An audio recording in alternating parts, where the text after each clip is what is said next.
What's going on, ladies and gentlemen? Thank you so much for tuning in. It's me, Mikey fucking Pipes. What's the... And I want to review with you guys a resume that I have here in my hands. Gentleman lives not too far from the shop, younger gentleman, and he arrived early for a 2:00 p.m.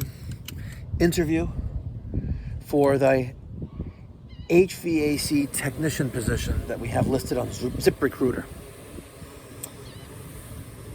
We were on Indeed for a number of years, but a recent phone call with an account manager there resulted in my account being permanently blocked on Indeed.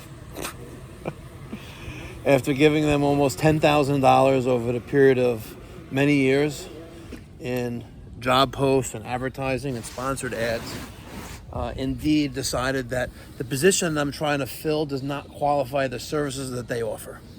Can't make this shit up. But as you guys know, Indeed sucks. Indeed is like 1,000,000 times worse than paying for Google ads, for local service ads. Those who know what I'm talking about. Oh yeah, look at that pool. Should I try to impress again and perfect my dive? Hold on a second, and I gotta review this resume with you guys. You're not gonna wanna miss this.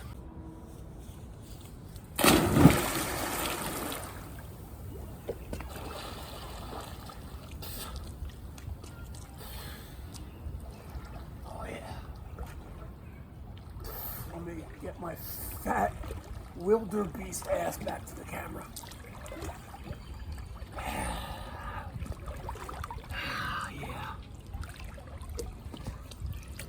Better, huh? No, what you think? All right.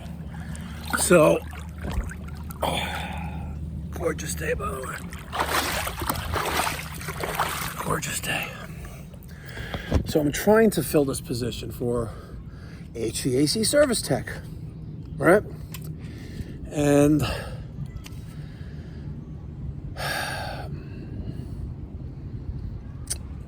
instead of getting people that agree to an interview, what I'm seeing now is people that think they're qualified for a job that's pretty detailed when I list it online, right? But I'm getting people that, here we go. My interview who came in today at 2:00. Summary on his resume. You ready for this? Motivated HVAC technician with 2 years experience in troubleshooting, servicing, and repair all types of HVAC units. Highly skilled in installing, calibrating, and maintaining HVAC systems in both commercial and residential settings. Maintenance mechanic with 2 years of experience in the industrial field. Has extensive experience in the repair and maintenance of mechanical, electrical, and hydraulic systems. Possesses a strong attention to detail and the ability to work independently. Wow, that's golden. Right? That is the perfect candidate, right? And professional skills. Here we go. You ready? Trimming and edging, cultivating soil, ventilation and air conditioning, customer service, hedge and bush trimming, flower beds, sowing grass seed, piping and brazing, team building.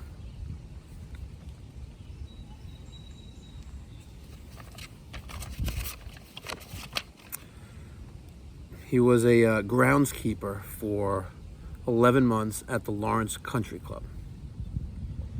He worked as an HVAC technician for a company for approximately one cooling season. And he's got his EPA, Universal 608 certification, and he graduated Apex Technical School in January of 2022. Okay.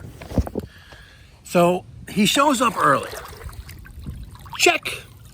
We got ourselves a promising candidate, right? Shows up early.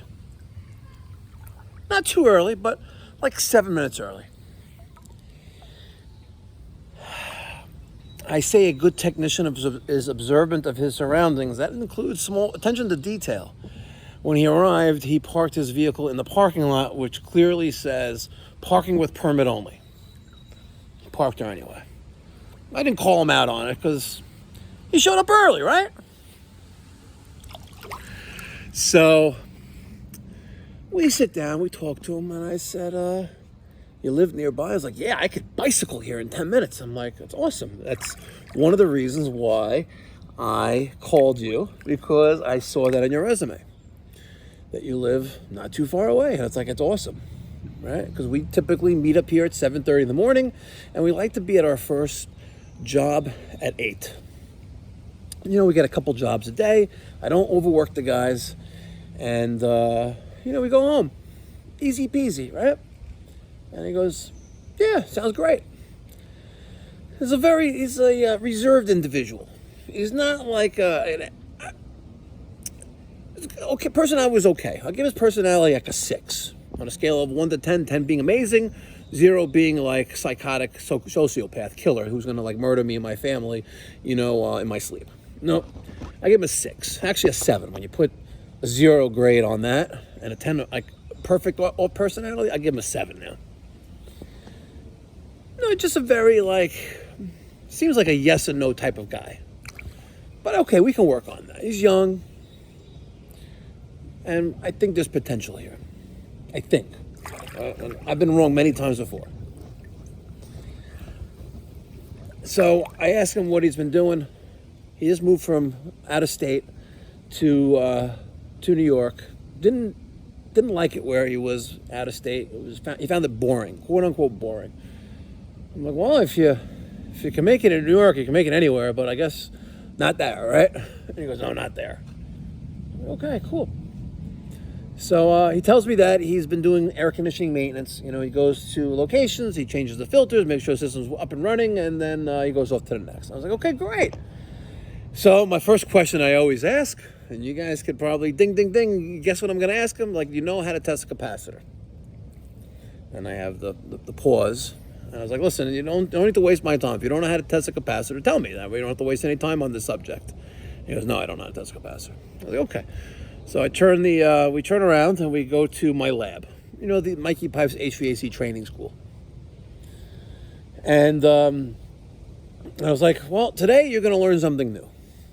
Just like that. I say, just like that. I pick up a capacitor off the bench, and I go, what is this? He grabs it, and he goes, it's a capacitor. I was like, excellent. See? Now we need to get you how to test it and know how to test it. And I'm not asking you how to test it while the system is running, which we'll get to that though, but I want you to be able to test it once you pull it out of the machine after making sure it's safe to remove, and then test it. And then you could determine whether or not that something may be working right now, but if that 9-volt battery is in your kid's toy and it's like 6 volts and it's just barely about to give way, all right, your kid's going to start crying. But wouldn't you like to be ahead of the curve and replace it beforehand? He goes, yeah. I was like, okay, there you go. So I show him how to test a dual capacitor. And I have a couple dual capacitors there on my workbench. And they're all clearly marked. One is blown up on top a little bit, but it still tests good. And I asked, and we go over how to read them and how to replace them, what have you, how to test them. And I see potential. But what I don't understand, ladies and gentlemen, and this is where, I guess, this is like sitting with the shrink. What I don't understand is, why are people filling out a resume, right? 2 years of experience in troubleshooting, servicing, and repairing all types of HVAC units. What are these schools teaching the students that are sitting in their class? This is not the first time I've heard of Apex, a candidate who has listed Apex Technical School on their resume who has no idea how to test a capacitor. And I gotta tell you what, I'm looking forward to the electrical training center out on Long Island to send me some candidates so I can interview them. And I wanna see, fresh out of school, if they know how to test a capacitor. And when they don't, I am gonna call them out on it. And I'm going to call them out it on here. And if they do, I am going to give them much praise, and I won't be able to think highly of them enough, because I want to see why these majority of individuals who I interview have no idea how to test a capacitor. That is HVAC 101, doing service and maintenance. If you are troubleshooting, servicing, and repairing all types of HVAC units, goddamn, you need to learn how to fucking test a capacitor. What the fuck? Are you serious? But nonetheless, we're going into summer, right? I have 5 pending installations where money's in the bank, deposits given, equipment's en route, and I need another set of hands that could help with installs. So I asked this person who came a little early for his 2 o'clock interview, okay, what are your strong points? Because I think I'm better at installations than in service. I'm like, okay, now we can work with that as well, right? So let me ask you a question. Let me ask you a question. And the question is, okay, since you do installs of air conditioning equipment, pop quiz. What is the minimum, right, amount of microns that you need to vacuum down a system to? This, I believe, is a question on your EPA exam. I believe it's been a couple decades since I actually took that exam and passed with only 2 questions wrong. And if you don't believe me, I can show you my exam sheet, which I still have. Maybe it was 3 questions wrong. But how do you not know that 500 microns is the absolute minimum that you need to vacuum down a system to? And I go, well, how do you do it? I was like, well, I put the vacuum thing on, I hook up the little hoses, and I let it run. I was like, for how long? I was like, well, until I think it's done. And then what do you do? It's like, I open it up and vent it out. I'm like, oh my God, you gotta be kidding me. But I've come to the realization, ladies and gentlemen, that I am just gonna have to take what comes in and teach them the right way of doing things, and hopefully they retain what they learn that day. So the next question is, well, how much you want to make? And he goes, well, I don't really know that much, so I'm not expecting to make a lot. I was like, but I would love to whatever. Like, what do you normally start at? So I gave him some numbers. All right? I gave him some numbers. I was like, you know what happened? We normally start someone who knows nothing, and I'm not looking for an apprentice, but you really don't know anything. You just be a set of hands, and hopefully, a helper that we could, over in a short period of time, you can become an apprentice, and then we could put you to a truck after you learn how to fix things on your own, being supervised by others. And I don't know how long that process is going to take, but I'm not hiring a helper or an apprentice, but I think, if you're motivated enough and you possess certain mechanical skills where I think that you could be an asset to the team, I'll give you a try. And I'll give you a try. So if you want to make $1.250 an hour, right, we can work with that. I was like, how does that sound? He goes, $1.250 an hour. I was like, yeah, I can work with that. I was like, perfect. What are you doing tomorrow? I was like, I'm going to the doctor tomorrow. I was like, okay, tomorrow's Thursday. What are you doing Friday? I was like, how about can I come in on Monday? I was like, Monday, 7:30. I was like, how does that work? He goes, okay. I'm making progress here, right? I was like, all right. So this seems like it could work. We're going to try this out for a little bit, and we'll see. So I'm going to give you a couple forms you got to fill out. One's an employment application. Fill that out. All that good stuff, emergency contact, blah, blah, blah, and a reference sheet. And if this pans out, well, you won't hear from me, and I'll see you Monday morning at 7:30. So, ladies and gentlemen, we will see if my 2 o'clock interview candidate, who I offered a job paying $1.250 an hour for, who's going to be my helper and the helper of the company to start, we're going to see if he's going to pan out. I like to be optimistic. All right, I believe everyone should be given an opportunity to prove themselves, to make an effort and be ambitious and be a go-getter. You know, but if you're just coming to work just to collect a paycheck and just showing up for your 9-to-5 job and taking 2 years, 3 years, 10 years to get to the next level, I don't want nothing to do with that, right? I need someone who's motivated, ambitious, and is just eager and hungry to make a change in their life and a change in other people's lives, and, you know, learn a skilled trade where you're a professional commanding a professional salary. And that's all I have to say for right now. I'm going to swim 40 laps right now. A lap is one way, that's one, and coming back is two. So I am going to swim 40 laps right now in my pool that was cleaned with the BeatBot. The BeatBot robot, which kind of sucks ass. It worked well for the first few times, but now it's kind of weak. You know what I mean? It's kind of weak. But that's okay, because I have 3 other pool robots that are sent to me. One's still in the trunk of my car. And we're going to see.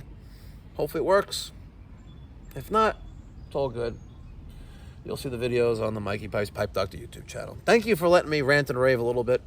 Hope you have a blessed day, evening, night, whenever time of day you're watching this. I love you guys. No homo. Catch you in the next one. Be well. God bless. Stay safe.